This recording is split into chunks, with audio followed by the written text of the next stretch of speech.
कलाम मुक़द्दस में से हमारे लिए आज की तिलावत रसूलों के अमाल 25वां बाब उसकी 13वीं आयत से लेकर 21वीं आयत तक।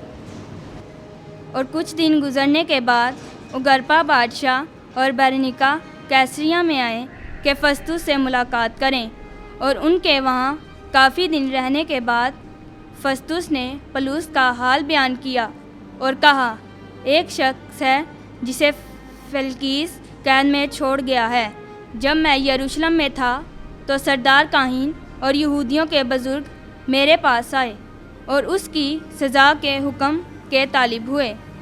उन्हें मैंने जवाब दिया कि रोमियों का दस्तूर नहीं कि किसी आदमी को रायतन हवाला करे जब तक मुद्दा आलिया अपने मुद्दइयों के रूबरू होकर जुर्म से अपनी सफाई करने के लिए उज़र का मौका ना पाए। बस जब वो यहाँ इकट्ठे हुए तो मैंने कुछ देर ना की, बल्कि दूसरे ही दिन तख्ते अदालत पर बैठकर हुक्म दिया कि उस आदमी को लाओ।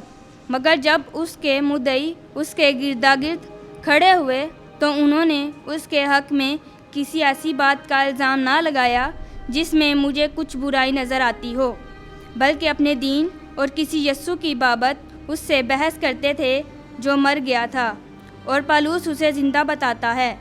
जब मैं उस तरह की बहस से शक में पड़ा तो उससे पूछा, क्या तुझे यरूशलेम जाना मंजूर है कि वहाँ उन बातों का फ़ैसला हो?